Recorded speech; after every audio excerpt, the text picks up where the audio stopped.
రామకృష్ణ గారు, మీ అబ్బాయి లైన్ లో ఉన్నాడు, ఏమైనా మాట్లాడతారా?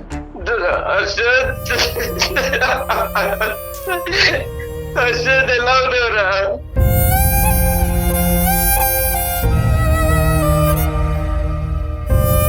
నేను బాగానే ఉన్నాను కానీ మీరు ఎందుకు ఇలా ఏడుస్తున్నారు ఇప్పుడు? రే, మీ అమ్మ నాలుగో స్టేజ్లో ఉందిరా క్యాన్సర్. నిన్ను ఎప్పటి నుంచి నేను కాల్లో ట్రై చేస్తున్నాను, నాకు ఆగుతురా.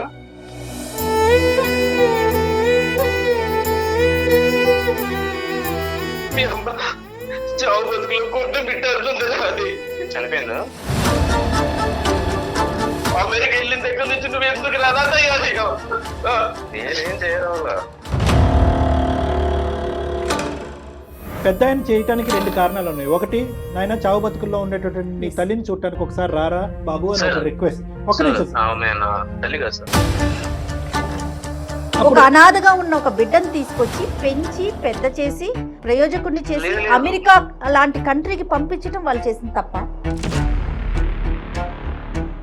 కాదు. లేదు లేదు, నాకు నా దృష్టిలో ఎప్పుడైనా కానీ నన్ను కన్న వాళ్ళే నాకు తల్లిదండ్రులు, నన్ను పెంచిన వాళ్ళు కాదు. సరే, ఎందుకంటే ఇది పెట్టుకుని నేను బయట సమాజంలో నేను తిరగలేను. ఇప్పుడు నన్ను మీరు ఎందుకు పెంచారు, నన్ను పెంచకుండా ఉంటే బాను, నా గాలికి నన్ను వదిలేసేటటువంటి మాట ఈ రోజు మీరు సుఖంగా సంతోషంగా అమెరికాలో దర్జాగా బతుకుతూ ఉన్నప్పుడు అడిగేటటువంటి మాట కాదండి. నాన్న అనే పదం కూడా రాలేదు. అంత పాపం ఏం చేశారండి వాళ్ళు? అనితతో చరి సమానంగా కానీ లేదంటే దానికి మించైనా కూడా మిమ్మల్ని బాగా ఎక్కడైనా లోటు జరిగిందా? ఒక్క మాటలో చెప్పండి. 100% కాదు కదా, 100% కాదు కదా, 200% వచ్చినాయి కదా, మీకు 200% వచ్చినాయి కదా. ఆ 200% వెనక్కి ఇచ్చేసేయండి. వాళ్ళు వద్దని చెప్తున్నారు మళ్ళీ ఏం సార్ ఆయన మధ్యలో ఆయన వాయిస్ వినడానికి నాకు చిరాకు ఉంది ఇప్పుడు.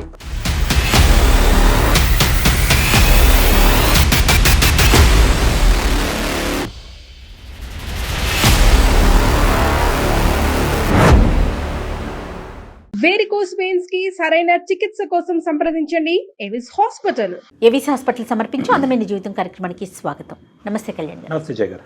కళ్యాణ్ గారు, రామకృష్ణ అని మనకు ఒక పెద్ద ఆయన మెయిల్ చేశారండి. ఆయన వయసును కూడా మెన్షన్ చేశారు కాబట్టి నేను పెద్ద ఆయన అని చెప్తున్నాను.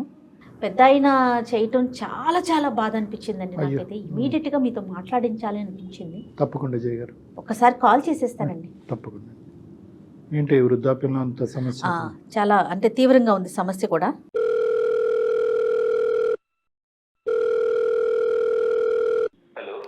హలో, నమస్తే అండి. నేను జయానండి, అందమైన జీవితం ప్రోగ్రామ్ నుంచి కాల్ చేస్తున్నాను. సుమన్ టీవీ నుంచి కదమ్మా? అవునండి, అవునవును. చెప్పండి అమ్మా. మీరేదో కంగారులో ఉన్నట్లున్నారు, లేకుంటే బాధగా ఉన్నారు. మీ వాయిస్ అయితే నాకు అట్లా అనిపిస్తా ఉంది. మాట్లాడొచ్చండి? అయ్యో అయ్యో, బాధపడకండి.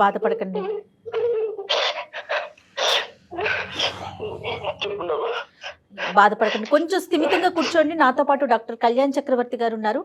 ఒక్కసారి మాట్లాడండి అండి. ఒక్క నిమిషం. మనసే బాధ అనిపించేస్తుంది. రామకృష్ణ గారు. రామకృష్ణ గారు నమస్తే అండి. నమస్తే సార్. కొద్ది గుండె నిబ్బరపరుచుకుని కొద్దిగా చెప్పాలి మాకు. ఆవిడ క్యాన్సర్ అండి. అయ్యో, 4వ స్టేజ్లో ఉంది సార్. 4th stage. అయ్యో, మా అబ్బాయి ఎంత పిలిచినా రావట్లేదండి. మీ అబ్బాయి ఎక్కడున్నాడండి? అమెరికాలో ఉన్నాడు. అమెరికాలో ఉన్నాడు సార్. ప్రెజెంట్ ఇప్పుడు ముంబైలోనే ఉన్నాడు సార్. ముంబైలో ఉన్నాడు. అవును సార్. ఎందుకంటే అంత కఠినంగా ఉన్నాడు అబ్బాయి? అంటే తల్లి 4వ స్టేజ్ క్యాన్సర్ లో ఉన్నా కూడా చూడటానికి రాకపోయినంత తప్పు మీరేం చేశారు? ఏం లేదండి, వాడు చిన్న పురిట్లో ఉన్నప్పుడే వాళ్ళ అమ్మ చనిపోయింది సార్. పురిట్లో ఉన్నప్పుడు వాళ్ళ అమ్మగారు చనిపోయారు. వాళ్ళ అమ్మగారు చనిపోయారు. మేము దత్తగా తీసుకున్నాం సార్ వాడిని. వాళ్ళ నాన్న 40 రోజులు కాకముందే ఇంకొక పెళ్లి చేసుకున్నాడు సార్. వాళ్ళ నాన్న సరిగ్గా చూసుకోకపోతే మా ఆవిడ చూసి వాడిని ఏమండి మనం దత్తగా తీసుకుందామండి, మన దగ్గర పిల్లలు లేరు కదా, మన ఇల్లు మన సంసారంలో వాడు ఒకడు ఉంటాడండి, వాడిని మన పిల్లల్లా చూసుకుందామండి అంటే నేను వాడిని దత్తగా తీసుకున్నాను సార్. నాది సెంట్రల్ గవర్నమెంట్ ఉద్యోగం సార్ నాది. అయితే వాడికి బాగా చదివించుకున్నాం సార్ వాడిని. అంత చదివించుకున్న తర్వాత వాడికి ఇంటర్మీడియట్ ఆ లెవెల్లో ఎవరు చెప్పారు సార్, మా బంధువులు. నువ్వు వీళ్ళకి పుట్టిన బిడ్డోడు కాదురా, నేను దత్తత తీసుకున్నానని చెప్పారు సార్. అప్పటి నుంచి వాడు మమ్మల్ని దూరం దూరం దూరం ఉంటున్నాడు సార్. వాడు రామకృష్ణ గారు తర్వాత మీకు ఎవరైనా సంతానం కలిగారండి? మేడం ఒక పాప పుట్టింది మేడం, అనిత మేడం. అనిత ఆమె వాళ్ళ హస్బెండ్ సాఫ్ట్వేర్ ఇంజనీర్ ఉండే మేడం. పెళ్ళైపోయింది. యాక్సిడెంట్ చనిపోతే ఆమె ఇంట్లోనే ఉంది మేడం. ఇప్పుడు ఆమెకి 2 పిల్లలు. అయ్యో. ఆమె ఇక్కడే ఉంది. మాకు ఆర్థికంగా లోటు అయితే ఏం లేదు మేడం. వాడు ఇంటికి రావాలి, వాళ్ళమ్మ ఒక్కసారి నెచ్చు కన్నాను చూసి చనిపోతానంటుంది మేడం. 4వ స్టేజ్ మేడం, క్యాన్సర్. అయ్యో. బాబు 15 సంవత్సరాల వరకు మీరు చెప్పలేదు మీరు దత్తత తీసుకున్నారు బాబుని అనేది? లేదు సార్, వాడు ఇంటర్మీడియట్ వరకు నేను ఏమీ చెప్పలేదు సార్. ఎవడో చెప్పాడు సార్ బయట వాడు. వాడికి ఎంత ప్రేమగా చూసుకున్నామంటే మేము అంత ప్రేమగా చూసుకున్నాం సార్. వాడికి టైఫాయిడ్ జ్వరం వస్తే అక్కడ ఎక్కడో బీహార్ లో ఒక తావే మందిరం ఉంటే ఆ తావే మందిరం కూడా వెళ్ళి మా ఆవిడ ముక్కుకుంది సార్. అక్కడ వెంకటేశ్వర స్వామి ముక్కుకొని నడిచి ఆ పై దాకా వెళ్ళి ముక్కు తీర్చుకుని వచ్చింది సార్. ఇంత చేసిన వాడు అసలు వాళ్ళ అమ్మ అంటే ఇంత కూడా కటికరం లేదు సార్ వాడికి. వాస్తవానికి ఏంటంటే అనితని ఎంత బాగా చూసుకున్నారో బహుశా అదే స్థాయిలో దత్తత తీసుకున్నటువంటి అబ్బాయిని కూడా అదే స్థాయిలో చూసుకున్నాను సార్. అదే కదా సార్ నా బాధ. అంత బాగా చూసుకున్న కొడుకు ఈ రోజు నువ్వు నాన్న కాదు, నువ్వు మా అమ్మ కాదు అని చెప్తే ఎంత బాధ ఉంటుంది సార్ మాకు. అంటే ఈ రోజు అన్నాడా సార్ ఇంటర్మీడియట్ తెలిసినప్పటి నుంచి అలాగే ప్రవర్తిస్తున్నాడా సార్? ఇంటర్మీడియట్ అప్పుడు వేరే చోట చదువుకుంటాం నాన్న, వేరే చోట చదువుకుంటా అంటే అక్కడ పంపించాను సార్ నేను. అక్కడ నుంచి అలా అలా అలా మెల్లిగా మాకు దూరం అవుతే వస్తున్నాడు వాడు. అంటే అప్పుడు ఎవరో ఏదో చెప్పారు సార్ వాడికి. అప్పటి నుంచి మమ్మల్ని ఇగ్నోర్ చేస్తున్నాడు సార్. తెలిసి తెలియనట్టుగా పట్టించుకోవడం లేదు. అంటే ఇంకా దూరంగా చదువుకుంటాను చదువుకుంటా వాడు ఇంకా మా దగ్గర ఉంటాడు కదా అని మా చెల్లెలు కూతురికి ఇచ్చి పెళ్లి చేయాలని నేను నిర్ణయించుకున్నాను సార్. మా చెల్లెలు కూడా సరే అన్నయ్య అనేది. ఎవరు పుట్టిన అబ్బాయి అయినా కూడా మా చెల్లెలు కూడా యాక్సెప్ట్ చేసింది సార్. చేసుకుంటాను అన్నయ్య వాడిని అని చెప్పింది. సరే చేసుకున్నంతలో వాడు అక్కడ అమెరికాలోనే ఒక అమ్మాయిని చూసి ప్రేమించి వాడు ఏం చేశాడు సార్, మమ్మల్ని అసలు ఇన్వైట్ కూడా చేయలేదు, మమ్మల్ని పిలవలేదు. నేను కాల్ చేస్తే లేదా నాన్న మీరు ఎవరు రావద్దండి, అసలు ఎవరికి ఇన్ఫార్మ్ చేయొద్దండి, మన బంధువులకి ఎవరు చెప్పకండి, నేను ఇక్కడ పెళ్లి చేసుకుంటున్నాను, మీరు రావాల్సిన అవసరం లేదు, అమ్మ రావాల్సిన అవసరం లేదని చెప్పారండి. తెలుగు అమ్మాయేనండి అమెరికా అమ్మాయా? తెలుగు అమ్మాయే అండి. ప్రేమించి పెళ్లి చేసుకున్నాడు. వాళ్ళ వరకు అయితే హ్యాపీగానే ఉన్నారు. వాళ్ళ వరకు హ్యాపీగా ఉన్నారు సార్. కానీ ఒక్కసారి కూడా మమ్మల్ని చూడడానికి రావడం లేదు సార్. అంటే మాకు అర్థం కావట్లేదు మీరు చేయని తప్పుకు మిమ్మల్ని ఎందుకు శిక్షిస్తున్నాడు మీ అబ్బాయి అనేది మాకు అర్థం కావట్లేదు. మీ కుటుంబ సభ్యులు అందరికీ తెలుసా ఈ అబ్బాయి దత్తత తీసుకున్నారు మీరు అనేది? సార్ మా కుటుంబంలో అందరికీ తెలుసండి ఈ అబ్బాయి మీద దత్తత తీసుకున్నామని. కానీ ఎవ్వరు అబ్బాయికి చెప్పలేదు. కానీ ఇంటర్మీడియట్ చదివేటప్పుడు మాత్రం ఎవరో చెప్పారో అప్పటి నుంచి మీరు మా తల్లిదండ్రులు కాదు కదా అని వాడు దూరం అలాగే వెళ్ళిపోతున్నాడు. కానీ ఒకటి రామకృష్ణ గారు, ఎస్పెషల్లీ దత్తత తీసుకునేటటువంటి కేసులతో నాకు చాలా అనుభవం 30 సంవత్సరాలు బట్టి. నేను అనేది ఏంటంటే దత్తత తీసుకున్నప్పుడు ఒకానొక సమయం సందర్భంలో ఒక కీలకమైనటువంటి వయసు, అది కూడా పీడియాట్రిక్ సైకియాట్రిస్ట్ డాక్టర్ చెప్తారు ఈ టైంకి మీ అబ్బాయి సూటబుల్గా ఉన్నాడు, మీ అమ్మాయి సూటబుల్గా ఉన్నాడు, ఈ టైం అప్పుడు డిక్లేర్ చేయండి అంటారు. డిక్లేర్ చేయమంటారు? చేయాలి, డిక్లేర్ చేయాలి. ఒక ఎస్పెషల్లీ ఏంటంటే కుటుంబ సభ్యులు అందరికీ తెలిసి ఉన్నప్పుడు. ఎందుకంటే లేదంటే ఇది చాలా ఎడ్జ్ మీద ఉంటుందమ్మా ఇష్యూ. ఏదన్నా కుటుంబ సభ్యుల మధ్యన ఈ కుటుంబానికి మధ్యన ఏమన్నా చిన్న తగాదా వచ్చిందంటే ఆ అబ్బాయికి చెప్పకూడనటువంటి విధంగా చెప్తే ఈ విధంగా మనుషులు మారిపోతూ ఉంటారు. మీరు ఎప్పుడు చెప్దాం అనుకున్నారు రామకృష్ణ గారు? నేను అసలు నా మనసులో వాడు వేరే అబ్బాయి అన్నది నాకు లేదు సార్. మా సొంత అబ్బాయిలాగే చూసుకున్నాం సార్. మీకు లేదు కానీ చెప్పాలన్న ఉద్దేశం కూడా నాకు కాదు. మీకు లేదు కానీ వేరే వాళ్ళ ద్వారా ఇటువంటి పిల్లలు తెలుసుకుంటే కనుక వాళ్ళు ఎలా రియాక్ట్ అవుతారో అనేది కూడా మనం ఆలోచించాలి. అంటే మీరు ఎంత బాగా చూసుకున్నా కూడా నా తల్లిదండ్రులు వీళ్ళు కాదా, నన్ను పెంచి పెద్ద చేసినటువంటి తల్లిదండ్రులు వీరు కాదా అనేటటువంటి మనస్తాపం, బాధ ఏదైతే ఉంటుందో అది ఈరోజు మీకు నాకు ఎవరికి కూడా ఊహించుకున్నంత ఎత్తులో ఉంటుంది ఆ బాధ. సరే అవన్నీ తర్వాత విషయాలు. అనితతో మాట్లాడతాడా మీ కూతురుతో? అమ్మాయితో కూడా ఏం సంబంధం లేదా? లేదండి, అనిత మా దగ్గరే ఉంటుందండి. అనితతో కూడా వాళ్ళ హస్బెండ్ యాక్సిడెంట్ లో పోయిన దగ్గర నుంచి అమ్మాయి మా దగ్గరే ఉంటుంది. అసలు సొంత అన్నలాగే ప్రేమిస్తుంది. అసలు అమ్మాయి మేము ఎప్పుడు ఇద్దరు పిల్లల్లో తేడా ఎప్పుడు చూపెట్టలేదు సార్. కానీ అతను అమెరికాకి వెళ్ళడానికి సపోర్ట్ అంతా మొత్తం చదివించటం, పెంచటం, పంపించటం మొత్తం మీరే చూసుంటారు కదండి? అన్ని మేమే చూసాం మేడం, నేను మా ఆవిడ. మీ అబ్బాయి పేరేంటి రామకృష్ణ గారు? హర్షద్ సార్. హర్షద్ సార్, మేము హర్ష అని పిలుస్తాం. హర్ష. హర్ష. అవును సార్.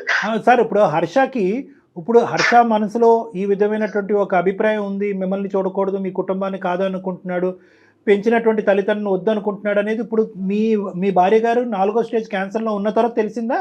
అంతకు ముందు నుంచే మీకు ఒక హింట్ ఉందా? సార్ అంతకు ముందు నుంచే ఉంది సార్. మాతో ఉండడం వాడికి ఇష్టం లేదు. నా కూతురికి ఎంత విలువిస్తున్నానో నా కొడుకు కూడా నేను అంతే విలువిస్తున్నాను సార్. ఇద్దరికి సమానంగానే పంచుతాను సార్ నేను. ఇది డబ్బుకి ఆస్తికి సంబంధించింది అంటే కనుక ఈ లెక్క ఇక్కడ వరకు కూడా వచ్చి ఉండేది కాదండి. ఫస్ట్ ఆఫ్ ఆల్ మనం కనుక్కోవాల్సింది ఏంటంటే ఆ అబ్బాయి మనసులో ఎటువంటి భావం ఉందన్నది మనం కనుక్కోవాలి. ఫస్ట్ అక్కడి నుంచి మనం కనుక్కోగలిగితే అసలు మనతో మాట్లాడితే కనుక అది ఒక మెట్టు ఎక్కినట్టే. మనతో అసలు మాట్లాడతాడా లేదా అనేది ఫస్ట్ మనం చూడాలి. ఆ అబ్బాయి ప్రస్తుతం ఎక్కడున్నాడు రామకృష్ణ గారు? సార్ ముంబైలో ఉన్నాడు సార్. ఏదో పని మీద వచ్చాడు వాడు. మరి మీరు ఫోన్ కలిపితే ఎత్తుతాడా లేదంటే మేమే కలపాలా? సార్ నేను కలిపితే అసలు ఎత్తడం లేదు సార్. నా ఫోన్ ఎత్తటంలా, నా కూతురు ఫోన్ ఎత్తడం లేదు వాడు. మనమే కాల్ చేద్దాం. అయితే రామకృష్ణ గారు మీరు నెంబర్ ఫార్వర్డ్ చేశారంటే నేను ఒకసారి అతనికి కాల్ చేసి మాట్లాడతాను. సరే మేడం, నేను ఫార్వర్డ్ చేస్తున్నాను. రైట్ అండి.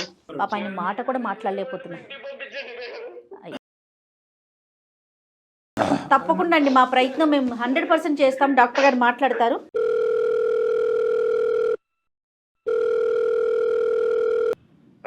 హలో, నమస్తే అండి హర్షిత్ గారు.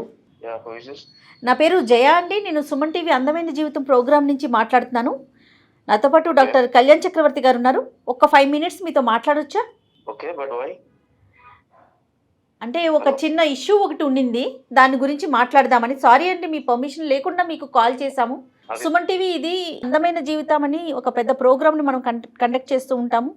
ఎవరైతే సమస్యతో ఉన్నారో వాళ్ళకి డాక్టర్ కళ్యాణ్ చక్రవర్తి గారు తగిన సలహాలు సూచనలు ఇచ్చి వాళ్ళ సమస్యకు ఒక పరిష్కార దిశగా మేము తీసుకెళ్తామండి. సో మా దాకా ఒక సమస్య వచ్చింది మీ ఫ్యామిలీకి సంబంధించి. మీరెవరండి మా ఫ్యామిలీ గురించి డిస్కస్ చేయడానికి? Harshit, hi Harshit, good afternoon. నా పేరు doctor Kalyan Chakravarthy. Let me introduce myself. తర్వాత మీకు ప్రోగ్రామ్ ఎందుకు, అసలు మీకెందుకు, మిమ్మల్ని ఎందుకు డిస్టర్బ్ చేస్తున్నాం, సో కాల్ డిస్టర్బెన్స్ అని అనుకోవచ్చు. చాలామంది అలాగే అనుకుంటారు, మీరు అలా అనుకోవటంలో కూడా తప్పులేదు. నేను డాక్టర్ కళ్యాణ్ చక్రవర్తి. నేను consultant psychiatrist and relationship counsellor with 30 year experience నాకు. సో ఈ మీడియా, ఈ ప్లాట్ఫామ్ అనేటటువంటిది ఏంటంటే not to trouble you or struggle you, మిమ్మల్ని ఇబ్బంది పెట్టి బాధ పెట్టి కాదు. ఒక 2 minutes వినండి, నేను చెప్తున్నాను. నేను ఎవరో తెలిస్తేనే కదా మీరు నాతో మాట్లాడటానికి ఒక అవకాశం ఉంటుంది. నేను ఎవరో తెలియకుండా ఒక అనామకుడితో మీరెందుకు మాట్లాడతారు? ఇది నా ఫ్యామిలీ గురించి నేను మీకు చేయలేదు. మీ ఫ్యామిలీ గురించి ఒక సలహా సూచన తీసుకుని ఒక పెద్ద ఆయన పడేటటువంటి బాధ మీ వరకు తీసుకొస్తే మీరు ఏమన్నా దానికి ఒక సలహా సూచన ఇస్తారేమో అనే ఉద్దేశంతో, ఒక మానవతా దృక్పథంతో చేసేటటువంటి ప్రయత్నం. నా రెజ్యూమ్ మీకు అనవసరం. మాట్లాడుకోవట్లేదు అనేది మీ నాన్నగారు చెప్పేటటువంటి మాట అండి. రామకృష్ణ గారు చాలా బాధాకరంలో, చాలా భయంకరమైనటువంటి వేదంతో ఈరోజు మీ నాన్నగారు మాకు ఫోన్ చేసి అతను ఏ స్థాయిలో ఉన్నాడంటే అతని మానసిక పరిస్థితి అది వర్ణాతీతం. నా మాటల్లో కూడా నేను చెప్పలేను. మేము చూడలేకపోతున్నటువంటి మీ తల్లిగారు ఎవరైతే ఉన్నారో ఆవిడ 4వ స్టేజ్ క్యాన్సర్లో చావు బ్రతుకుల మీద కొట్టుమిట్లాడుతున్నారు. ఆవిడ ఆఖరి కోరికగా కేవలం మీ మొహం చూడాలి, మీతో మాట్లాడాలి అనేటటువంటి ఆలోచనతో పరితపించిపోతున్నారు. ఎటువైపు పోవాలో అర్థం కానక మీరు ఫోన్లు ఎత్తక, మీరు మెసేజ్లకు రెస్పాండ్ అవ్వక మా వరకు వచ్చారు రామకృష్ణ గారు, మీ తండ్రి గారు. దాంతో ఆ కేసు టేకప్ చేసుకుని మీ వరకు రావటం జరిగింది. దయచేసి ఒక 2 నిమిషాలు మనం మాట్లాడుకుందాం. కాదండి, ఇప్పుడు రామకృష్ణ గారు కాదు, రామకృష్ణ గారి యొక్క బాధని మేము అర్థం చేసుకుని మీ వరకు వచ్చాం. మీరు ఏమన్నా మాట్లాడదలుచుకున్నారా మాతో? లేదండి, నేనేం మాట్లాడదలుచుకోవట్లేదు. ఒక 2 minutes అండి ప్లీజ్, నా రిక్వెస్ట్. చెప్పండి. రైట్, ఓకే, థ్యాంక్ యూ అండి. మీరు అర్థం చేసుకున్నారు.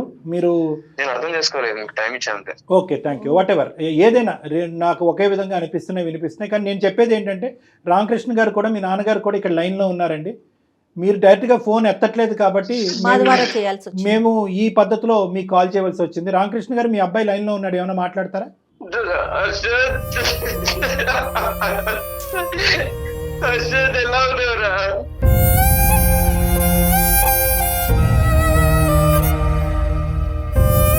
నేను బాగానే ఉన్నాను కానీ మీరు ఎందుకు ఇలా ఏడుస్తున్నారు ఇప్పుడు? రే, మీ అమ్మ 4వ స్టేజ్లో ఉందిరా క్యాన్సర్. నిన్ను ఎప్పటి నుంచి నేను కాల్లో ట్రై చేస్తున్నాను, నాకు ఆగుతురా.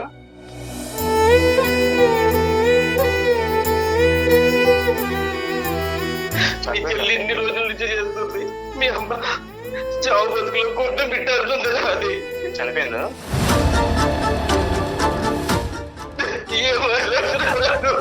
ఒక్కసారి వచ్చి చూడరా, ఒక్కసారి వచ్చి చూడరా. అమెరికా వెళ్ళిన దగ్గర నుంచి నువ్వు ఎందుకు రాదా తయారయ్యావు?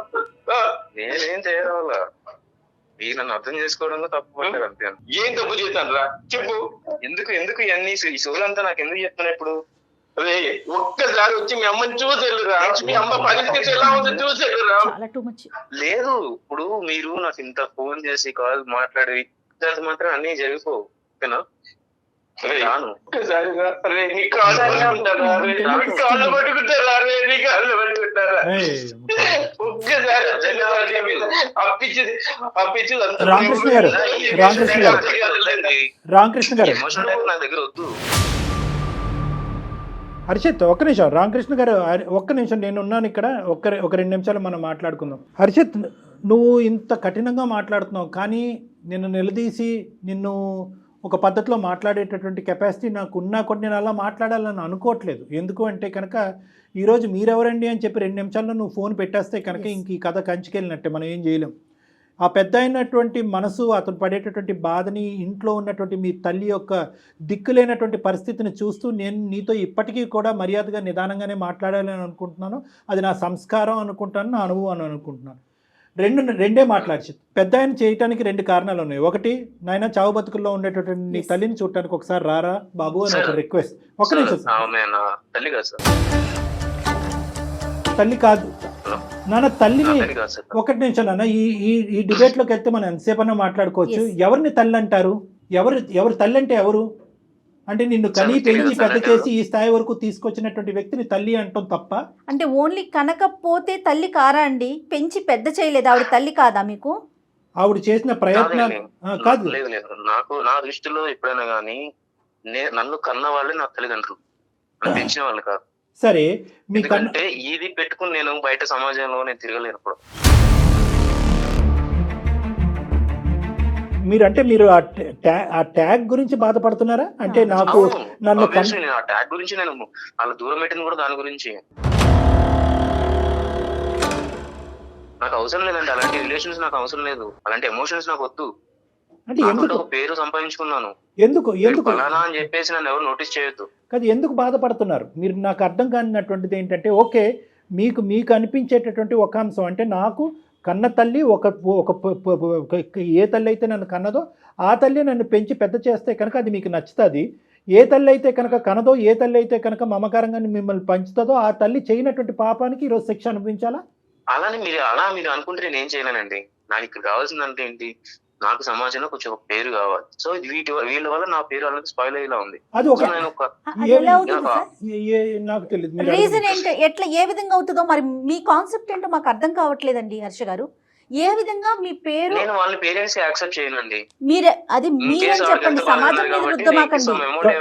హలో హర్ష గారు మీరు చెప్పేదే మాట్లాడుతున్నారు, మేము చెప్పేది ఒకసారి వినండి. అది మీ అభిప్రాయం, సమాజానికి ఉండదు అలాంటి అభిప్రాయాలు. అంటే అటువంటి అనుభవం మీకు ఏమన్నా ఉంటే చెప్పండి. అంటే ఎవరన్నా మిమ్మల్ని చిన్న చూపు చేశారా? దత్తత తీసుకున్నారా? నువ్వు ఆవిడకు పుట్టినటువంటి బిడ్డ కాదు అని ఎవరన్నా మిమ్మల్ని చిన్న చూపు చేశారా? చాలా సందర్భాలు నేను ఫేస్ చేశాను కాబట్టి అంత పెంచిన వాళ్ళు కూడా కాదని ఎందుకు వచ్చేసాను. నేను ఎంత బాగా హర్ట్ అయి ఉంటాను వాటి గురించి. నేను అలాంటి ఫేస్ చేశాను చాలా. అదే నేను వాళ్ళకి దూరం పెట్టేశాను. మీరు ఇంతలాగా మాట్లాడుతున్నప్పుడు రెడీగా I'm not ready to face that. Okay, మీరు you are not ready to face that. But where is this originating from అనేది ఒక్కసారి ఒక సైకాట్రిస్ట్గా అనలైజ్ చేసుకుంటున్నాను. ఎక్కడి నుంచి ఇది పుట్టుకొచ్చింది? అందుకంటే మీరు ఇంత కఠినంగా ఆవిడ ఉందా, చనిపోయిందా, మీరు ఎందుకు ఇలాంటి సీరియల్ నాటకం ఆడుతున్నారు, ఇలాంటి మాటలు అన్నా కూడా నేను మధ్యలో దూరి నా కోపాన్ని వ్యక్తపరచలేదు. ఎందుకంటే కనుక ఆ లేత వయసులో, ఏదంటే 15 to 17 years వయసులో, ఇంటర్మీడియట్ టైంలో ఎవరో మీకు వీళ్ళు కాదురా నీ తల్లిదండ్రులు వాళ్ళు అని చెప్పినప్పుడు మీ మనసు ఎంత గాయపడిందో అనేది నాకు అర్థమైంది. రెండోది ఏంటంటే కనుక, ఒకటికి చాలా సందర్భాల్లో నువ్వు దత్తపుత్రుడు అనేటటువంటి మాట అనటం వల్ల మీ మనసు గాయపడి ఉంటుంది అనేది కూడా నాకు అర్థమైంది. కానీ నేను ఇంకొక యాంగిల్లోంచి వస్తున్నాను. అదేంటి అంటే కనుక, ఏ తల్లి అయితే కనుక చనిపోకుండా మీరు అనాథ కాకుండా ఉండేటటువంటి పరిస్థితి ఆ తల్లి పెంచుంటే కనుక ఆ పేదరికంలో ఈరోజు మీరు అమెరికా వెళ్ళుండేవారా? ఈ స్థాయిలో మీరు ఉండేవారు? ఈ సంపాదన మీకు ఉండేదా? ఇది నెంబర్ 1. నెంబర్ 2 ఏంటంటే, తల్లి చనిపోయినటువంటి మీ కన్న తల్లి, ఈ జ్ఞాపకాలన్నీ మీకు గుర్తు చేస్తూ మిమ్మల్ని బాధపడుతున్నాను, ఏమనుకోవద్దు. మీ కన్న తల్లి చనిపోయినటువంటి 10 రోజులకో 15 రోజులకో ఆ మహానుభావుడు ఇంకో పెళ్లి చేసుకున్నాడు అనేటటువంటి ఆలోచన ఉన్నటువంటి కుటుంబంలో మీరు పెరిగి పెద్ద అయి ఉంటే కనుక సంతోషించి ఉండేవారా? అంటే మీ వాదనకి నేను ఏకీభవిస్తున్నాను. అంటే నా కన్న తల్లిదండ్రులు వేరే వాళ్ళు కాదు. మేమేమంటున్నా అంటే కన్నటువంటి వాళ్ళు ఎవరైనా కూడా పెంచినటువంటి వాళ్ళు మీకు ఆ సంతోషాన్ని సుఖాన్ని ఇచ్చేటటువంటి వాళ్ళు తల్లిదండ్రులు కాదు, దేవుళ్ళు అని అంటారు. ఒక అనాథగా ఉన్న ఒక బిడ్డను తీసుకొచ్చి పెంచి పెద్ద చేసి ప్రయోజకుడిని చేసి అమెరికా లాంటి కంట్రీకి పంపించడం వాళ్ళు చేసిన తప్ప అంటే అర్థం కావట్లేదు. అతను కూడా వాళ్ళు పెంపకాన్ని లోపభూయిష్టం చేసి ఏలైతే చూపెట్టట్లేదు జయ గారు. అతను కాన్సెప్ట్ ఏంటంటే వాళ్ళని తప్పుగా చూపెట్టట్లేదు, కానీ ఇతనికి పడినటువంటి ఆ బీజం ఏదైతే చిన్నప్పటి నుంచి నలుగురు 4 విధాలుగా మాట్లాడుకుని నుంచి ఇతన్ని హేళన చేసి వెక్కిరించేటటువంటి ప్రయత్నం చేశారో ఆ ట్యాగ్ లైన్కి కారణమైనటువంటి వాళ్ళు వీళ్ళే నన్ను పెంచినటువంటి దత్తత చేసినటువంటి ఈ తల్లిదండ్రులు లేకపోతే నాకు ఆ ట్యాగ్ ఉండదు కదా అని చెప్పి. కరెక్టే. ఆ తల్లిదండ్రులు లేకపోతే ఈ రోజు మీరు ఎక్కడున్నారు? ఆ కాన్సెప్ట్ అర్థం చేయడం గురించి నన్ను మీరు ఎందుకు పెంచారు, నన్ను పెంచకుండా ఉంటే బాను, నా గాలికి నన్ను వదిలేసేటటువంటి మాట ఈ రోజు మీరు సుఖంగా సంతోషంగా అమెరికాలో దర్జాగా బతుకుతూ ఉన్నప్పుడు అడిగేటటువంటి మాట కాదండి. ఒకప్పుడు వాళ్ళు పెంచకపోతే కనుక మీరు ఎక్కడో ఏదో చేసుకుంటూ బతుకుండేవారు, అప్పుడు కూడా ఈ మాట అన్ని ఉండేవారా? ఇదేంటి ఇంత అన్యాయం చేశారు నా కన్న తల్లిదండ్రులు, ఈ సమాజంలో నన్ను పెంచి పెద్ద చేసేటటువంటి ఒక నాదురే లేదు అని అప్పుడు బాధపడి ఉండేవారా? ఈ రోజు మీరు కంఫర్ట్ జోన్ లోకి వచ్చాక మీరు అంటున్నారు నన్ను ఎందుకు పెంచారు. అది నా తెలివి వల్ల వెళ్ళానండి, నా తెలివి వల్ల, నా చదువు వల్ల నేను అలా వెళ్ళాను అంతే. అమెరికాలో వెళ్ళిపోతారా అండి? కాదండి, ఫైన్.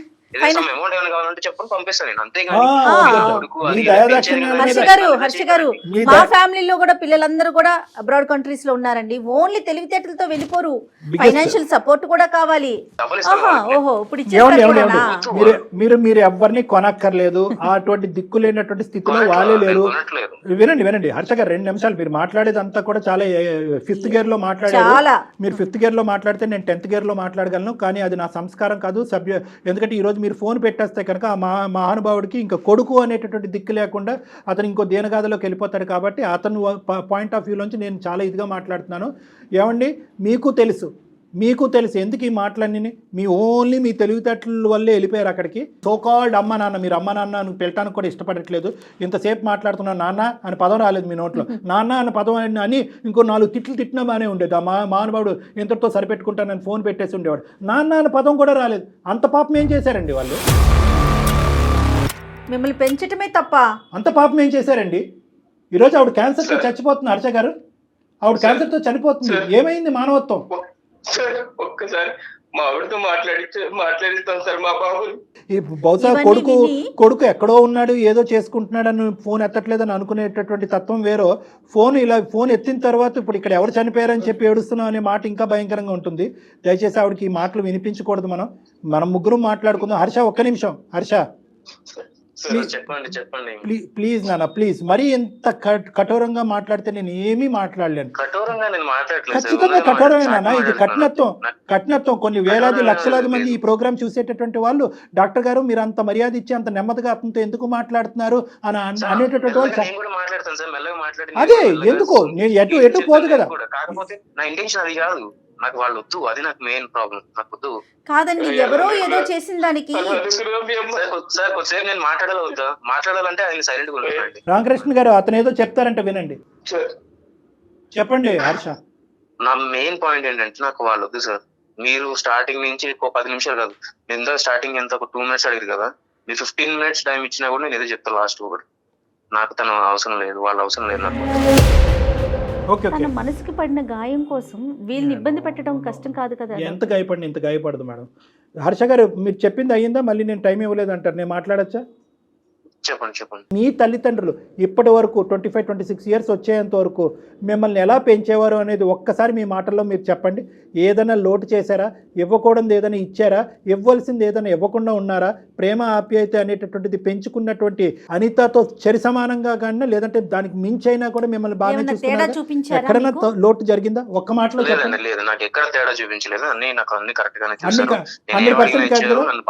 100% కాదు కదా, 200% వచ్చినాయి కదా మీకు. 200% వచ్చినాయి కదా, ఆ 200% వెనక్కి ఇచ్చేసేయండి.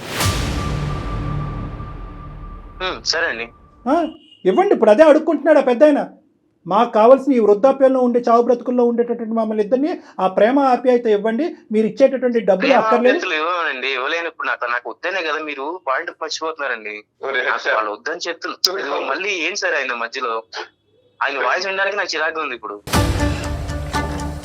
ఓ మై గాడ్, ఇరిటేటింగ్ ఉంది అంతా. ఎక్కడ వినలేదు, చూడలేదు మేడం. ఇది చూడడం కూడా ఇలాంటి సమస్యను ఎక్కడ వినలేము. ఇది సమస్య కాదు మేడం, ఇది వన్ సైడెడ్ సమస్య. పోనీ మా నాన్న ఆ వయసులో ఇలా చేశాడు, మా అమ్మ ఇలా చేసింది కాబట్టి నేను ఇంత కఠోరంగా మారిపోయాను, నా కోడల్ని నా భార్యని ఇలా నాన్న మాటలు అన్నారు కాబట్టి నా భార్యని తీసుకుని నేను అమెరికా వచ్చి వ్యత్యాసం చూపించారు.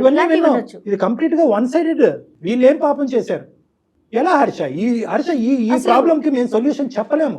ఐఎమ్ సారీ, మీరే చెప్పగలరు ఈ ప్రాబ్లం కి. వాళ్ళ వల్ల పడిన ఇబ్బందులు ఏంటి లేవంటున్నాడు కదా మేడం. 100 కాదు 200% ఇబ్బంది లేదు. ఇది జస్ట్ ఈస్ ఫిక్సేషన్. అతని యొక్క ఫిక్సేషన్, అతని యొక్క కాన్సెప్ట్. ఏంటి ఆ కాన్సెప్ట్ అంటే కనుక, పెంచినటువంటి తల్లిదండ్రులు పెంచి ఈ లెవెల్ వరకు వచ్చాను, ఆ పెంచబడ్డటువంటి తల్లిదండ్రులకి ఒక కొడుకుగా అతను సమాజానికి చూపెట్టదలుచుకోలేదు. అతను కనేటటువంటి పిల్లలకి పలానా వాళ్ళు నేను దిక్కులేనప్పుడు వదిలేస్తే కనుక పలానా వాళ్ళు నాయనమ్మ తాతయ్య నేను పెంచారా అని పిల్లలకు చూపెట్టాలనుకోవట్లేదు. భార్యకి వీళ్ళు నన్ను పెంచినటువంటి అత్తమామ అన్నట్టుగా చూపెట్టుకోవట్లేదు. సో ఈ పెంచినటువంటి అనేటటువంటి ట్యాగ్ అతనికి నచ్చకపోవటం అనేది అతని బ్రెయిన్ లో పడినటువంటి ఒక ఫిక్సేషన్. అంతే కదా హర్ష? అంతే అండి, మీరు బాగా అర్థం చేసుకున్నారు. ఇంతే అర్థంగా నీ కాళ్ళు పట్టుకుంటారు మాత్రం ఏమొస్తుంది? ఏమి రాదు నాన్న, ఎవరి కాళ్ళు ఎవరు పట్టుకున్నంత మాత్రం ఏమీ రాదు. కొంచెం పంపించండి సార్ మా వాడిని. నేను కూడా వచ్చి కాలు పెట్టుకుంటాను. ఏమి రాదు కదా. పోనీ రండి, ఆ విధంగా కాలు పట్టుకోండి ఒకసారి. ఆ తని తిరుగుతుంది ఆ మహాతల్లికి. పోనీ వచ్చి కాలు పట్టుకుని మీరు నా తల్లిదండ్రులు కాదు అనే మాట చెప్పడానికి గురించేనే ఇక్కడికి రండి. హర్ష గారు మాట్లాడుతున్నారండి మీరు. ఇంతగా ఒక పెద్ద ఆయన ఇన్ని సార్లు ఈ విధంగా మాట్లాడుతున్నా కూడా మీకు కనికరం అనిపించట్లేదండి? కనీసం వచ్చి ఒక్కసారి కనిపించి వెళ్ళిపోండి. ప్రేమ లేకపోయింది. నేను ఏం చెప్పాను, ఏం మాట్లాడాను అనేటటువంటిది నీకు నచ్చచ్చు నచ్చకపోవచ్చు. నెంబర్ 1, చెప్పా పెట్టకుండా నీకు ఫోన్ చేయటం, దానివల్ల మా మీద ఎంత కోపం ఉందో మాకు తెలియదు. కానీ ఇవన్నీ తీసి పక్కన పెట్టు. చిన్నప్పుడు మాట్లాడినటువంటి మాటలన్నీ తీసి పక్కన పెట్టు. 1కి 100 సార్లు నీ నోటు వెంట నువ్వే అన్నావు 200% నా తల్లిదండ్రులు నన్ను ప్రేమించారని చెప్పి. ఏ మచ్చ లేనటువంటి ఈ పెంపకాన్ని ఎందుకు ఇలా శిక్షిస్తున్నావు? ఒక్క 2 నిమిషాలు ఆలోచించు. బతిమాలుకుంటున్నాను, వేడుకుంటున్నాను, అడుక్కుంటున్నాను. రామకృష్ణ గారు, మీ అబ్బాయితో ఏమైనా చెప్పాలి అనుకుంటున్నారా? సార్ చాలా ఉంది సార్ చెప్పడానికి. మీ అమ్మ చేసిన తప్పు ఏమన్నా ఉందారా? నేనేమన్నా తప్పు చేస్తానంటే శిక్షించరా? ఒక్కసారి నేను ఏం చేయటం కాదు నన్ను, ఏం చేయాలో నీకు తెలుసు. మేం చెప్పేవాళ్ళం ఎవరు నీకు తెలుసు. నీది మరీ అంత కఠోరమైనటువంటి మనసు కాదు. నువ్వు ఎందుకు అలా మారిపోయావు మాకు అర్థం కావట్లేదు. ఒక్కసారి 4 మెట్లు దిగి మీ నాన్నగారు వేడుకునేటటువంటిది ఏంటి అన్నది ఒక్కసారి కళ్ళు మూసుకుని ఆలోచించండి, అన్ని క్లియర్ అవుతాయి. ఇది డబ్బుల గురించి కాదు, ఆస్తుల గురించి కాదు. సార్ అక్కడికి వచ్చిన తర్వాత నాకు వాళ్ళ రిలేషన్స్ ఎవరైతే ఉన్నారో వాళ్ళందరూ వచ్చి నన్ను పాయింట్అవుట్ చేసి మాట్లాడతారు, నాకు నచ్చదు. ఇంకొకటి ఏంటంటే చిల్లి పస్తలేడు, చిల్లి పిల్లలు ఇలా అని చెప్పేసి ఈ రిలేషన్స్, ఈ ఎమోషన్స్ అన్ని తీసుకొచ్చి నన్ను ఎత్తులు పెట్టద్దు అని చెప్పండి సార్.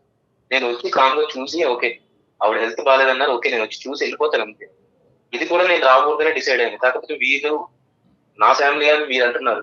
సరే బయట మనుషులు మీరింతలా నా గురించి ఆలోచించి మా ఫ్యామిలీ గురించి ఆలోచించి చెప్తున్నారు కాబట్టి నేను ఏదో వచ్చి చూసి వెళ్ళిపోవడం మీకోసం పర్టికులర్ గా సార్.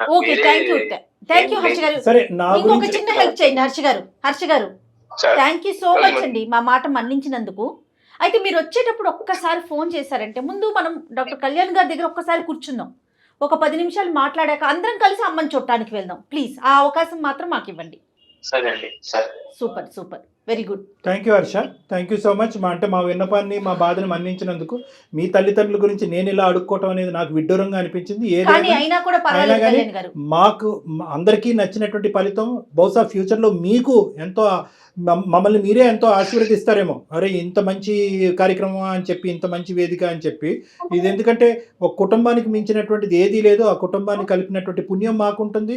మీరు చేసేటటువంటి స్టెప్ ఏదైతే ఈరోజు తీసుకుంటున్నారో దాన్ని అందరూ హర్షిస్తారండి. Everybody is going to be happy about this. చాలా థ్యాంక్ యూ అండి, చాలా థ్యాంక్ యూ. అతను వస్తాడు, అంత మంచి జరగబోతుంది. ధైర్యంగా హ్యాపీగా ఉండండి. ముందుగా మీ భార్య గారికి జరిగినటువంటి సంభాషణ కూడా ఆవిడకి ఒకసారి తెలియపరిచి గుండె ధైర్యం చేయండి. థ్యాంక్ యూ అండి, చాలా థ్యాంక్స్ అండి. థ్యాంక్ యూ రామకృష్ణ గారు. థ్యాంక్ రైట్ యూ అండి. థ్యాంక్ యూ రామకృష్ణ గారు, హర్ష గారు, thank you so much. Thanks sir. Kalyan గారు, మీ ఒపీనియన్ తీసుకోకుండానే నేను మిమ్మల్ని కలవమని చెప్పాను. రీజన్ ఏంటంటే వన్స్ ఒక్కసారి మీ దగ్గరికి వచ్చి కూర్చొని మీతో ఒక్క 10 నిమిషాలు మాట్లాడితే తన మనసు మారుతుందన్న నా అభిప్రాయం. అంతేనండి. ఫోన్ కన్నా కూడా డైరెక్ట్గా అనేసరికి ఫేస్ టు ఫేస్ మనసులో బాధ కానీ ఏదైనా కూడా మీరు బయటకు తీసేయగలుగుతారని ఒక అభిప్రాయం అండి. తను వచ్చేటప్పుడు మీకు నేను కాల్ చేస్తాను, దాన్ని ఒక్కసారి కూర్చుందరు. తప్పకుండా జయ గారు. రైట్ అండి, థ్యాంక్ యూ. థ్యాంక్ యూ జయ గారు. వేరికోస్ వెయిన్స్ కి సరైన చికిత్స కోసం సంప్రదించండి ఎవిస్ హాస్పిటల్.